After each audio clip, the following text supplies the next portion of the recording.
Clitheroe as the Clitheroe Kid with Peter Sinclair, Patricia Burke, Danny Ross and Diana Day in... Two sides to every story.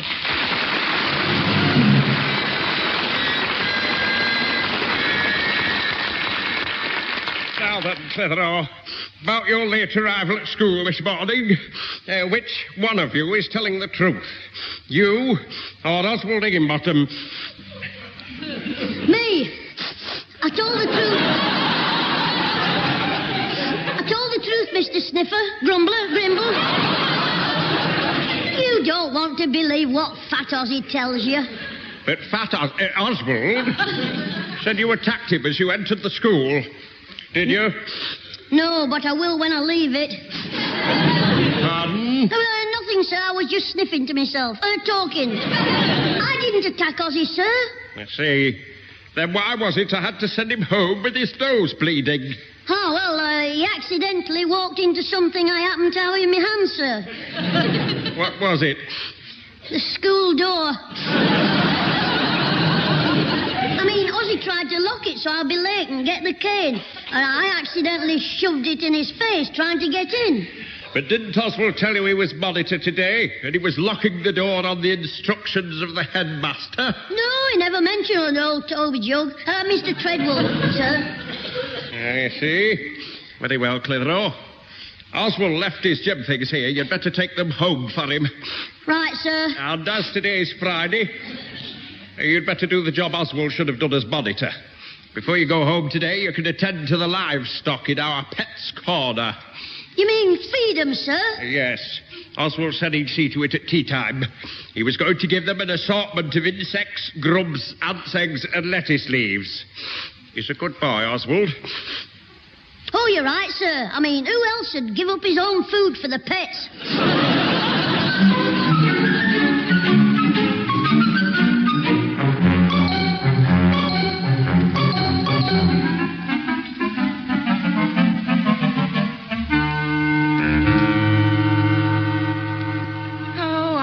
Saturday mornings. I've got all my errands to do. The shops will be full, and I've got to have my hair done at 11. Oh, but don't worry, Susan. I'll go for you.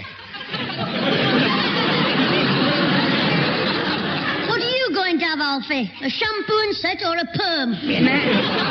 See, it's not me. Susan's having her hair done. Oh, and you're going to take it for her? Yeah, no.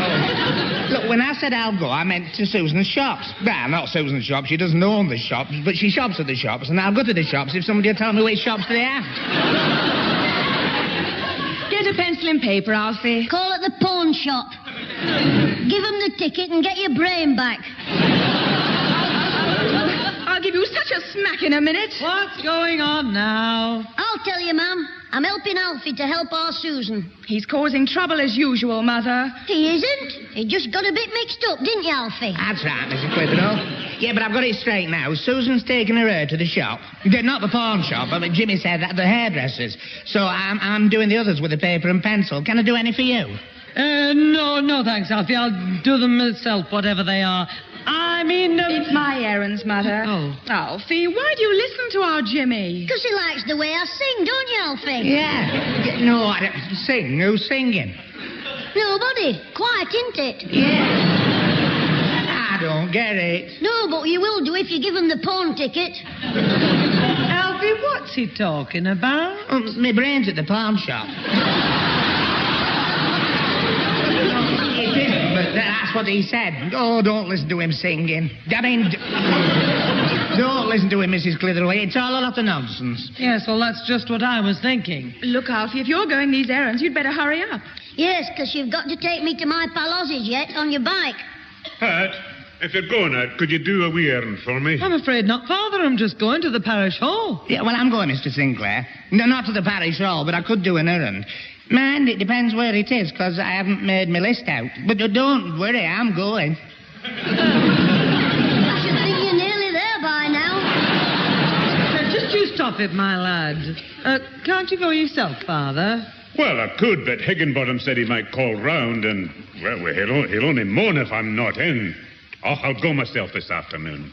Well, I'd go, but I've got this meeting at 11 with the curate, Mr. Golightly. Oh, aye, Golightly. I want a word with young Jim about him. I saw Golightly in the street the other day, and you should have heard the story he told me. Hope it was a clean un. Go on, Father. Well, he said old Mrs. Winthrop, who helps at the church, lost her wristwatch, and our Jimmy told her the curate had pinched it. What? Jimmy Clitheroe. I didn't say that, ma'am. She got it all mixed up when I told her Mr. Golightly had found a watch in the vestry. But why did she think Golightly was pinching it? When I told her one of the hymns he'd picked for the service that day. And what hymn was that? Lord, her watch thy church is keeping.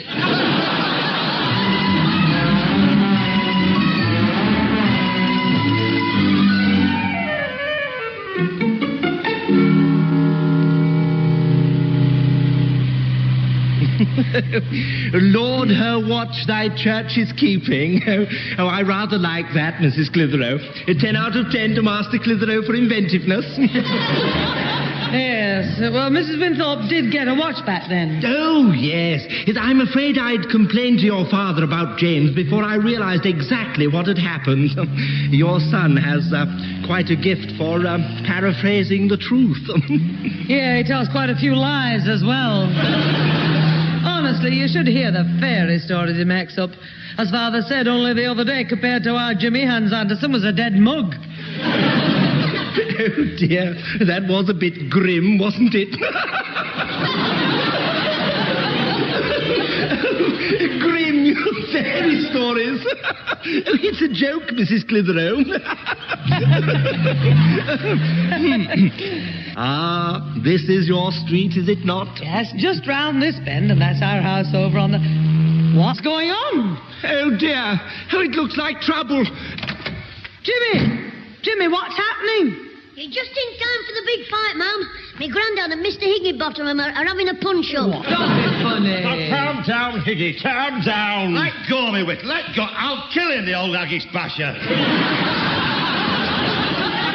Will you calm down? Do you want to get arrested for cremating a disturbance? Let him go, Whittle, let him go. I'm just dying to stick one on the end of that big nose of his. Get off me, Alfie! No, Mr. Sinclair, you can't fight Mr. Higginbottom. He couldn't fight my lad, does he? The senile old caber tosser. I'll show you. The bigger they are, the harder they fall. Put him up! Father, stop it. Let go of me, Wit. Let go of me arm. Oh, stop it, Higgy. Oh, somebody give me a hand. He's gone off his rocket. Let him go, Whittle. Let him go. I'll hit him that hard you'll need his taxi to go and fetch him back. Father, for the last time, stop it. Can't you see Mr. Golightly's here? Yes, grandad, he'll fight Mr. Higginbottom. Yes.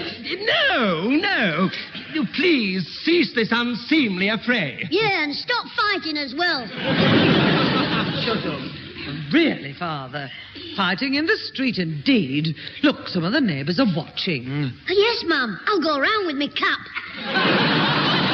You won't need a cap in a minute. You'll have no head to put it on. Come on, inside, all of you. Let's get to the bottom of this nonsense. Let's all sit down quietly while the kettle's boiling, and you can tell me what happened. He came round here throwing his fist. So, Mr. Sinclair, Mr. Higginbottom fighting on my back. Well, they weren't fighting on me back. I mean, there wouldn't have been enough room. Shut up! Please, will you all shut up? Be quiet, I mean. Let us discuss this like reasonable grown men. Now, let us please have the truth. Right. I'd just been round to Mr. Higginbottom's to do me good deed. Not you. Carry on, Mr. Golightly. Oh, thank you, Mrs. Clitheroe. Now, Mr. Higginbottom, why were you fighting with Mr. Sinclair? Because I'm too big to belt his grandson. Coward. James, I'm not too big to belt you. Oh, I mean, are you saying Master James was the cause of all the trouble, Mr. Higginbottom? Of course, isn't he always? Look, begin at the beginning. Now, what exactly happened to annoy you? I'll tell you what happened. I was sitting at home this morning having a quiet chat with the wife when this young brat starts kicking my front door down. Him and Dozy Dan here.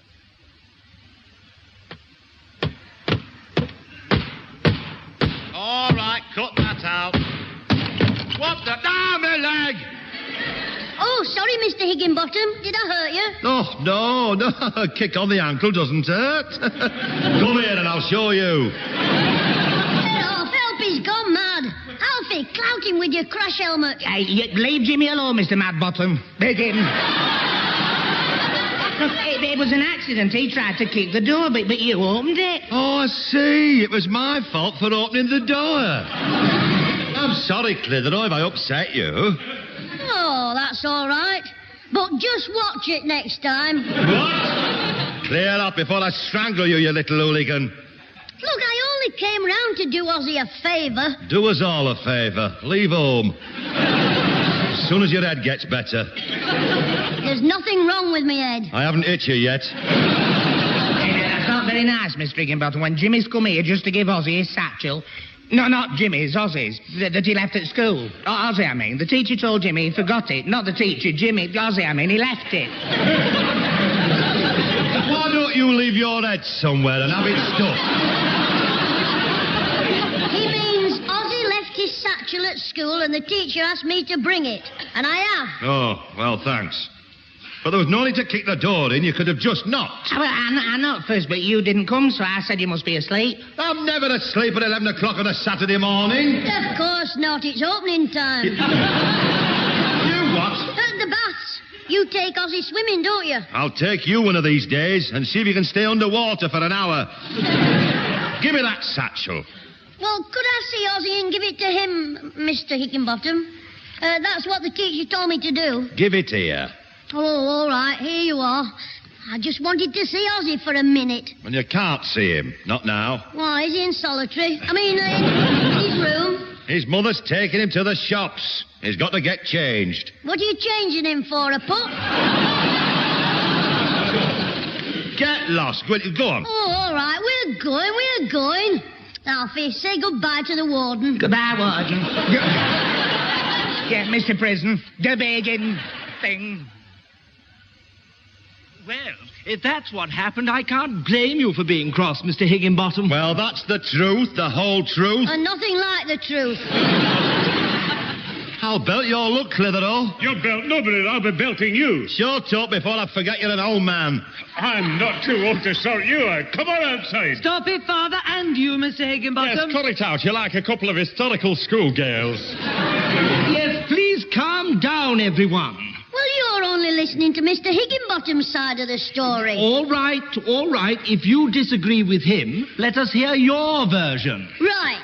Well, Alfie and me went to Foghorn Mr. Higginbottom's to do my friend Ozzy a good turn. And we tapped on his door very gently because I didn't want to disturb anyone. And I always like to be polite. But he couldn't hear us. We could hear him, though, chatting to his wife. Shut your big fat mouth, you moaning Minnie. I'll shoot it for you with this coffee pot. Alfie, I think Mrs. Higginbottom's having one of her coffee mornings. I'd better knock again. It's no use tapping. Give it a bang. They'll never hear you with Fred Horn fog blasting off. Oh, shame on you, Alfie. That's no way to talk about our good friend, Mr. Higginbottom. He may be a little rough outside, but he has a heart of stone. Oh, just... I mean gold. And if that old witch is coming for the dinner, make sure she's gone before I get back from the boozer. What was that all about? I think Ozzy's granny is coming for lunch. It'll be supper time before you deliver that blooming satchel. Get out of the way. See, I'll make him hear you. Alfie, don't kick the door like that. Mr. Higginbottom only painted it 10 years ago. What's the idea? Oh, it's you, Clitheroe, you horrible little cheeky young brat. And very good morning to you, Mr. Higginbottom. You're trouble, I'll belt you. And you as well, Alfie Halfwit. What have I done? You didn't say good morning and raise your crash helmet. Oh. Good morning, Mr. Shut up and I'll kick you over the fence. Hey, have you suddenly gone mad? No. Mr. Higginbottom's always been a little touched. Touchy, I mean. Has something upset you, sir? Yes, seeing your face. I've had enough trouble with that wife of mine and my stupid son. Oh, is stupid Ozzy in? My chum, I mean. Yes, his mother's just bringing him round. He didn't clean my shoes properly this morning, so I've tied him to the bed to flog him with a dog whip. And his mother tried to stop me. How very naughty of her. No wonder you're cross, sir. Well, you were going to flog him for not cleaning your shoes properly with a dog whip? That's right. To teach him a lesson. Yes, how to sit up and beg. Give you his paw. I mean, they haven't got a dog, so Mr. Higginbottom's got to keep in practice. I'll get the dog whip to you in a minute. You needn't bother. I'm a good boy. Good boy. Look, what do you want? I've got to get ready to go out. I wanted to see Ozzy, please, sir. Well, you can't. He's not coming out. Well, can I come in and talk to him in his kennel? His room, I mean. I've told you can't see him. Now get lost. Oh, it's no use, Jim. You can't talk to him. Just give him one. Bitch, I mean. What? I'll give you one. No, not hit you with his fist. The satchel, I mean. Clout you with that. Give it to you. For Ozzy. Instead of the dog whip. Yeah, it won't hurt so much. No, not hit him. Give him one. Hit the satchel. You know, you need a clout on the head. It might knock you sensible. It means Ozzy's satchel, Mr. Higginbottom. The teacher asked me to bring it. Here you are. Why didn't Ozzy bring it home himself? He forgot it. He was a bit dazed. The school door ran into him. He ran into it. All right. Give it here. Now clear off. Go on. I've got things to do in the house. Yeah, Ozzy and his mum. What? Say goodbye to them for us, sir. Never mind all that rubbish. Go on, get home and take babbling Bertie with you. Now, James, I'm sorry, but I think you're exaggerating. Exaggerating? The whole story was a barefaced lie. And your story had whiskers on it.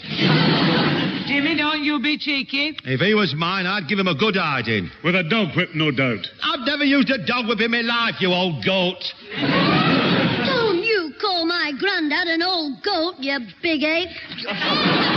James, please behave yourself. Well, what about these two? They're carrying on like two juvenile delinquencies. Look, do you mind keeping your voices down in my house, please? Yes, gentlemen, please. You are not in a public house. That's why Mr. Higginbottom's cross. I'll belt him, I'm warning you. Jimmy, one more word from you and I'll belt you myself. Mrs. Clitheroe, really? Oh, I beg your pardon. Look, Alfred, you were with James. Perhaps you could give us a more accurate picture of what happened. Yeah, well, they were both right, but they were wrong. I mean, Jimmy told the truth, and so did Mr. Higginbottom, but they were lying. But part of it, I mean, there wasn't a dog whip, but we could hear him barking, shouting. And he was cross about the witch coming as his granny on a broomstick for a dinner. But they were both to blame. I mean, it was 6 for one and half a loaf for the other. Baker's dozen. Thank you, Alfred. Well, I don't know about an accurate picture. That was more like a fried egg sunset by piebald Picasso. Look, Mr. Golightly, I don't know what happened at Higginbottom's, but when this big lout came round here, he was like a lunatic. Yeah, Mr. Whittle said, the man's gone bisected, did you? Oh, I said that, I did. Higgy definitely lost control of his emotions. You'd have lost control as well. You'd have lost control if you'd sat down to your tea and got your custard splashed all over your trousers. Well, it's not our fault you're a sloppy eater. Does it? Come here. Calm down, Mr. Higginbottom, and explain. This little brat brought our Ozzy's satchel home, but he didn't tell me there was a frog inside. A frog? Belonging to Ozzy, you mean? Ozzy'd never seen it before. He was opening his satchel on the table just as we started tea, when this frog hopped out and landed in my banana and custard. It splashed all over me. And before I could grab it, it jumped off the table and disappeared. Oh, dear, what a distressing experience for you. I don't suppose the frog enjoyed it either. He probably thought Mr. Higginbottom was going to eat him. That's enough from you. Was it your frog, my lad? No, honest, ma'am, it wasn't mine. That's what I tried to tell Mr. Higginbottom, but he wouldn't believe me. That's true. He called him a rotten young liar. That's when I asked Higginbottom to leave my house, didn't I, Harry? You did suggest that he was protruding on your property, and you'd prefer him to extract himself. He said He said, get outside and get your coat off, big mouth. That's what he said. Well, that was the gist of it. Well, I'll tell you what happened, Mr. Golightly. Me and Alfie came back from Mr. Higginbottom's cave, a house, and we were telling me Grandad and Mr. Whittle what had happened. When the door burst open and in came the wild man from Borneo.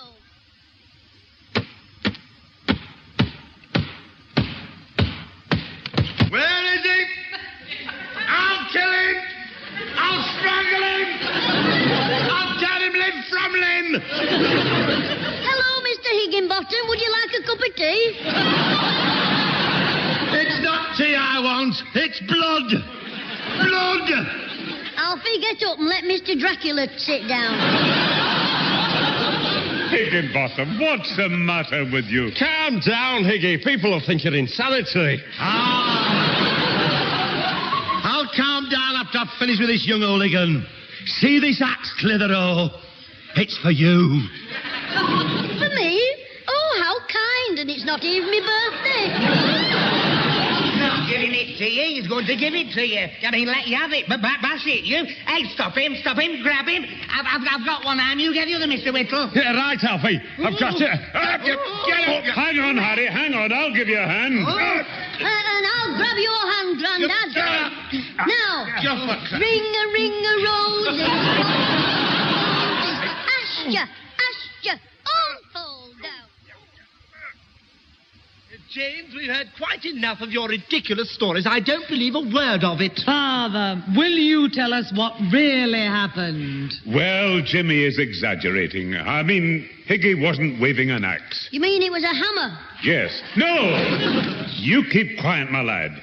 Higgy didn't have anything in his hand, but he was in a terrible temper, and he wouldn't listen to reason. To that little hooligan's lies, you mean? I didn't tell any lies. You're mixing me up with your Aussie. That will do, James. Don't bring Oswald into this. No, one Higginbottom's enough. What was that? You've got one son, and that's enough. Aye, and if you were my son, I'd throw you in the canal. And if I was your son, I'd jump in. You cheeky young brat, One more word from you, my lad, and I'll smack you myself. Father, will you speak to him? Your mother's right, Jimmy. Don't be cheeky to your elders. Well, Mr. Higginbottom was cheeky to you, and you're his elder. Older, I mean. That's not the same thing. We're all grown-ups, not children. Well, in all honesty, I must say you haven't been behaving like grown-ups. You're right there, Reverence. Starting a punch-up in the street at their time of life. I thought by now you'd both have reached the age of distraction. Well, it was the fact he called Jimmy. I mean, I asked the boy if he was responsible for the frog, and he said no. He gave me his word, didn't you, son? Well, yes, I gave you my word that I didn't put the frog in the satchel. I never touched it. Well, now that should be enough for you, Mr. Higginbottom. Oh, it would be if he was telling the truth. Now, look, Mr. Higginbottom, Jimmy may be naughty, but he wouldn't give his word if it was a lie. Now, surely you accept that, Mr. Higginbottom? Now, why don't you and Mr. Sinclair shake hands and forget the whole unfortunate incident? Yes, go on, Father. Well, maybe I was a bit hasty, Pete. Ah, well, I lost my temper as well, Higgy. Oh, put it there. All right. I'm sorry, Pete. So am I. Good lads. You both apologise, so everybody's satisfied. I'm not. Nobody's apologised to me. Jimmy, will you please keep quiet? Hello, everyone. Well, what's all this, then? Are you having a party? Yes, we were just going to play past the parcel. Can we use your head? Oh, you're here, nuisance. I've got a message for you from your teacher, Mr. Grimble. Sam the Sniffer? What does he want? A pinch of snuff? He wants to know if when you were feeding the animals in Pet's Corner, you noticed that the frog was missing. Oh, yes, well, never mind that now. A frog? So you were lying, you little... I wasn't. I didn't touch the frog. Jimmy, I want the truth. All of it. Yes, ma'am. Well, I didn't touch the frog. I just happened to have Ozzy's satchel open, and the frog accidentally jumped in. And being an animal lover, I didn't like to disturb it. That's the truth, so help me. What? Somebody. Mr. Golightly, Alfie, hold me Grandad while I get out.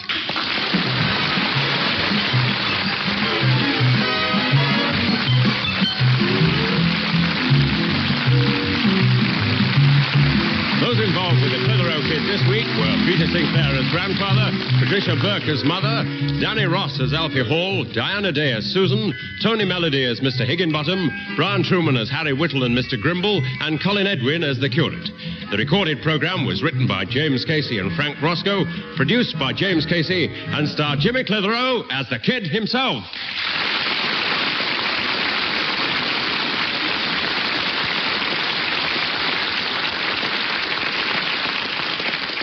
I don't really want to talk about what my granddad did. It's a painful subject. He said to me, "There's two sides to every story. Some people would say I was going to teach you a lesson. My version is I'm going to give you a walloping."